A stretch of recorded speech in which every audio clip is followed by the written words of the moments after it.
그 1절에 헤롯 왕은 헤롯 왕들이 이제 왕들이 많습니다. 헤롯 가문이 다 왕을 분봉왕해서 나라를 쪼개 가지고 우리로 하면 경기도 왕, 뭐 충청도 왕 이런 식으로 했기 때문에 헤롯 왕들이 많은데 이 헤롯 왕은 그 예수님이 태어날 때 그 베들레헴 그 부근의 아이들을 죽인 그 헤롯 왕, 그거는 이제 헤롯 대왕이라 그러는데 그 사람이 일대 왕이죠. 그 왕의 손자입니다. 손자. 그 헤롯 대왕은 그 의심이 많아서 권력에 도전하는 자다. 그러면 부인이고 아들이고 막 죽였습니다. 다 죽였습니다. 그래서 이 헤롯 왕은 그때 자기 아버지가 그, 그 할아버지인데 그 죽는 것을 봤습니다. 그 4살 때. 4살 때 죽었다 하는데 그래서 어머니하고 로마로 가서 로마에서 성장했다고 이야기하고 로마의 그 칼리굴라가 그 왕이 될 때 협조해서 이제 유대 지방을 맡아가지고 온 그 왕입니다. 왕 한 10년 정도 이제 재임한 왕인데 그 이 시기가 이제 AD 44년. 이 사람이 AD 34년에서 44년까지 재임했다고 역사에 나오는데 34년이면 예수님이 부활 승천하시고 성령이 강림하고 이제 교회가 막 일어날 그때입니다. 교회가 막 그래서 예루살렘 교회 성도들에게 이 스데반이 죽은 후에 이제 핍박이 일어나서 숨든가 아니면 다른 나라로 피난을 가든가 그런 지경이 아주 혼란스러울 때 이 사람이 왕이 있었죠. 왕이 되었습니다. 그래서 이 사람이 왕이 되어서 이제 통치를 이제 시작한 건데 통치를 할 때 어떻게 하면은 유대인들이 이제 협조를 받고 관심을 받을까 하다가 이제 요한의 형제 야고보 사도 야고보를 이제 죽인 겁니다. 예, 죽인 겁니다. 그러고 난 다음에 유대인들이 이 일을 기뻐하는 것을 보고 베드로도 잡으려 했다. 이제 최고 지도자 베드로도 잡으려고 했다. 베드로가 처치하면은 이제 유대 교회가 이제 완전히 무너질 것 같으니까 이제 베드로를 잡았다. 그랬습니다. 그때가 무교절 기간이다. 무교절 기간이다. 그랬습니다. 무교절에는 많은 유대인들이 예루살렘으로 모여듭니다. 그래서 명절을 지내는 거죠. 최고의 명절이니까. 예. 그래서 그때 사람들이 모이면은 이 베드로마저 처형하면은 유대인들이 자기인데 절대 협력하고 자기 권세가 좀 안정이 될 거다. 그렇게 생각해서 이제 베드로를 감옥에 집어넣은 겁니다. 예. 근데 베드로가 감옥에서 나오는 일은 거의 불가능한 겁니다. 거의 불가능한 겁니다. 그래서 이 베드로가 나중에 석방돼 가지고 마가의 집에 왔을 때 15절에 보면은 그 제자들이 그 아이 보고 네가 미쳤다. 그러니까 아이가 아닙니다. 참말입니다. 그러니까 사람들이 뭐라 그랬어요? 그러면 그 천사다. 예. 이 말은 뭐냐면 베드로가 석방될 가능성은 전혀 없다는 거죠. 전혀 없다라. 그렇습니다. 오늘 말씀에도 보면은 6절에 보면은 베드로가 쇠사슬에 매여서 두 군인 양쪽에 있는 두 군인 틈에서 누워서 잤다. 그렇습니다. 네. 베드로가 쇠사슬에 매여 그 벽에 있는데 그 양옆에는 군인들이 있었다는 거. 바로 옆에. 또 감옥 앞에는 파수꾼들이 있었다는 거죠. 파수꾼이 또 있었고 오늘 말씀에는 파수꾼을 두 번 지나 10절에 보면은 첫째, 두 번째 파수꾼을 지났다. 그 겹겹이 이제 이 갇혀 있는 거죠. 예, 감옥이 막 겹겹이 돼 있어서 거기서 풀려나는 것은 거의 불가능하니까 제자들도 천사다. 베드로의 천사가 온 거다. 그렇게 이야기했다는 거죠. 이야기했다.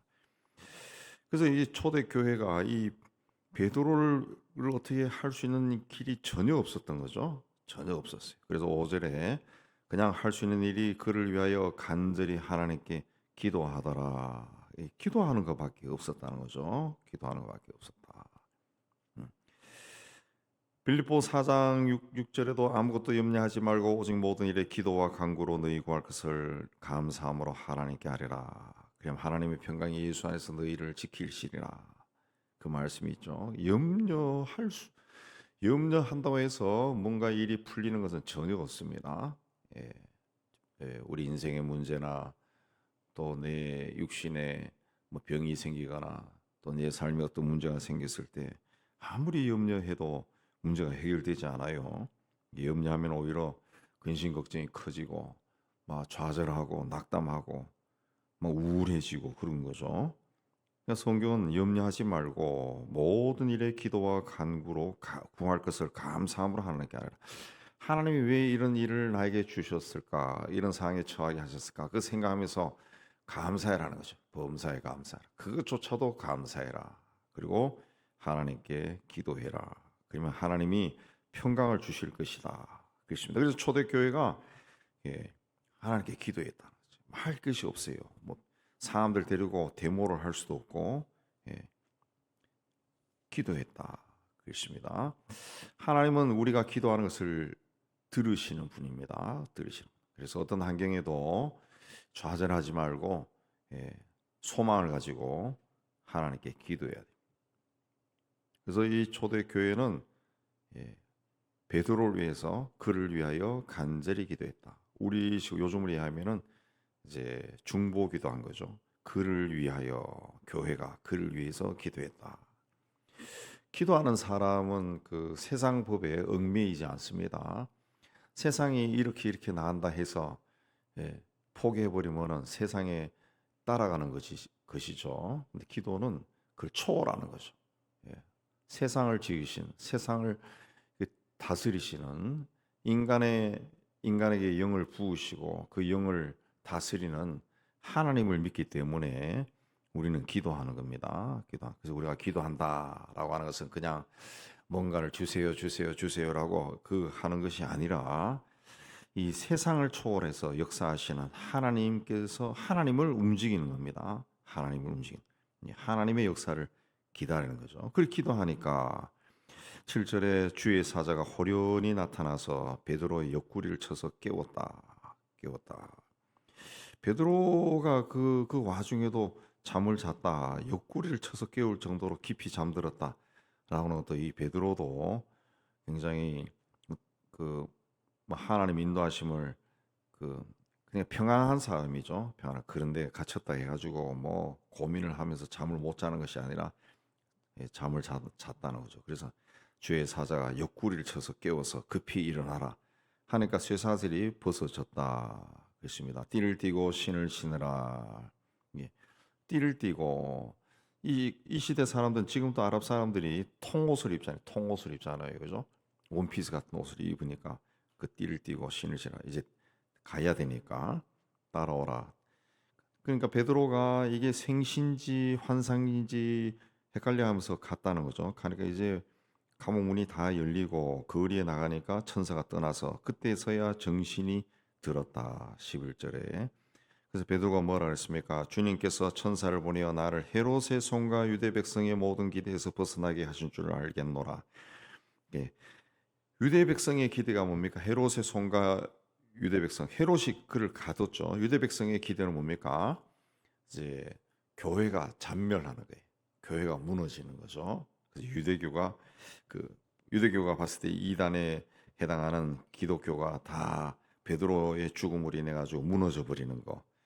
근데 주님이 거기서 벗어나게 하셨다. 그래서 마가라는 요한의 어머니 마리아의 집에 갔다. 이게 이제 마가라고 하는 마리아의 집이 이제 그 오순절이 성령께서 강림하신 곳이죠. 거기에서 사람들이 모여 기도하고 있었다. 그렇습니다. 우리가 이제 그 기도하는 곳이 참 중요합니다. 이렇게 사람들이 모여서 기도하는 곳, 우리 예배당도 그래서 중요한 거고, 제가 젊었을 때는 우리 동네에 이 기도하는 사람들이 있었어요. 모여가지고 우리 동네 지금 다 세상 다 떠나셨는데 다 교회 집사들이고 권사였는데 저도 이제 동네에 이제 누나들이 살아가지고 같이 그 청년 때 많이 갔었는데 그 집에서 기도하는 사람들이 집에서 모여가지고 기도 막 열심히 찬송 부르고 성경 같이 읽고 아니면 은혜 받은 사람이 평신도 은혜 받은 사람이 자기가 그날 성경 은혜 받은 걸 잠깐 이야기하고 그럼 또 기도 막 열심히 하고 1시간 2시간 열심히 하고 그 기도하는 그런 것이 우리 성도들의 그 가정에서도 이런 기도하는 있어야 됩니다. 요즘은 근데 모이면은 뭘 먹기만 하죠, 그죠? 맛있는 음식 먹고 먹어봐라, 먹어봐라, 니도 먹어라, 나도 먹어라, 먹기만 하는데 좀 모여서 기도하는 거, 붙들고 기도하고 그거 하나님이 굉장히 기뻐하시, 굉장히 기뻐하시. 그래서 우리가 그때 기도할 때도 굉장히 은혜를 많이 받았는데 예, 정말 천사 같은 사람이 그 사람들 지금도 기억나. 그 기도하는 집이었다. 그죠? 거기에서 이제 문을 두드리니까 여자아이가 갔다가 베드로인 줄 알고 베드로의 음성인 줄 알고 문을 열지 않고 막 뛰어 들어가서 베드로가 왔다. 예. 그래서 천사다. 다시 가서 보고 놀랬다. 그죠? 그래서 베드로가 17절에 조용하게 하고 이런 일이 났다 하고 떠나 다른 곳으로 가니라 그랬습니다. 베드로가 자기가 왔다는 소식을 알리고 그것을 떠나버렸다는 거죠. 떠나버렸다. 이것만 보더라도 당시 기독교에 대한 핍박이 얼마나 무서웠던가 우리가 이제 살펴볼 수가 있습니다. 그래서 날이 새서 베드로가 사라지니까 난리가 난 거죠. 그래서 헤롯이 찾지 못하니까 파수꾼들을 신문하고 죽여라. 예, 너무 사람 생명을 우습게 여기는 거죠. 예, 이를 떠나버렸다는 가이사라로 갔다. 가이사라는 총독 관저가 있는 곳이고 궁이 있는 곳인데 거기서 20절에 헤롯이 두로와 시돈 사람들을 대단히 노여워했다. 그들 지방의 왕교에서 나는 양식을 먹는 까닭에 이게 번역이 막 이어져 가지고 좀 헷갈리는데 두로와 시돈 사람들이 그 유대 지방에서 이 생산되는 양식을 먹었다는 거지. 거기서 생산되는 곡식과 곡물과 과일을 수입해서 먹었다는 거죠. 근데 헤롯이 두로와 시돈 사람이 무슨 이유로 해가지고 굉장히 그 기분이 나빴다는 거죠. 충돌이 일어났다는 거죠. 그래서 두로와 시돈 사람들이 한 마음으로 왕을 찾아왔다는 거죠. 한 마음이 하나가 돼서 왕이 왜 그러십니까? 달릴러 온 거죠. 왕의 침소 맡은 신하 블라스도를 설득하여 화목하기를 청했다. 블라스도는 역사의 기록에 의하면은 로마 사람인데 헤롯이 왕이 될 때 로마에서 함께 데리고 왔다.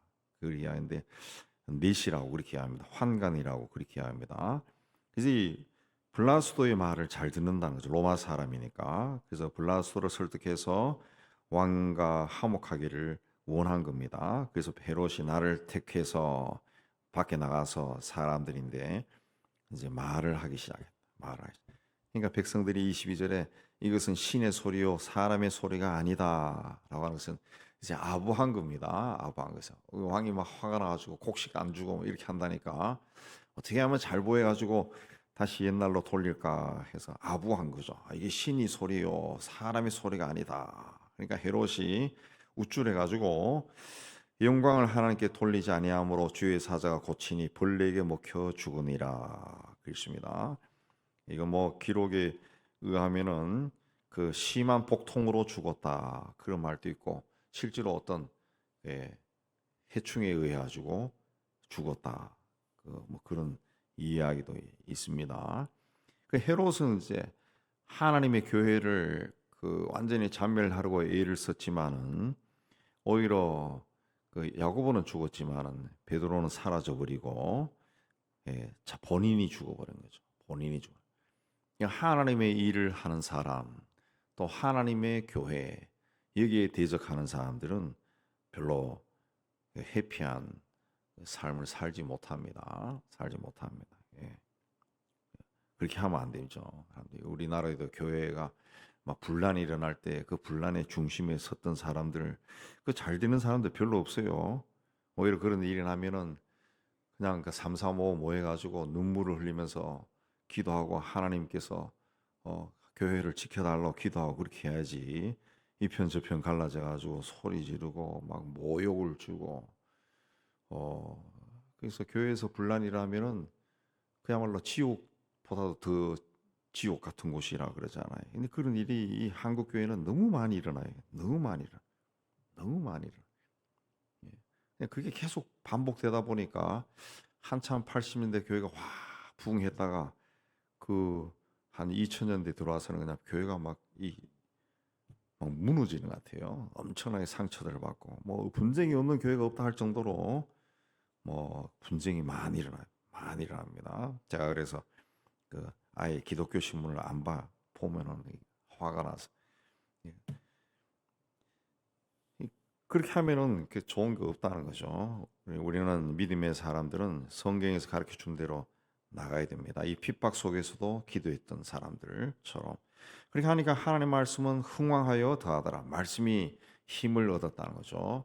그리고 교회를 핍박하던 사람은 오히려 죽어버렸다는 거죠. 그리고 바나바 바울은 부조하던 일을 마치고 예루살렘에서 안디옥으로 돌아갔다. 그래서 예루살렘 교회가 어렵다라고 하는 소식을 듣고 헌금을 모아가지고 부조를 흉년에 들은 거죠. 흉년 부조를 했는데 이제 그걸 다 마치고 돌아갔다. 그렇습니다. 돌아갔다.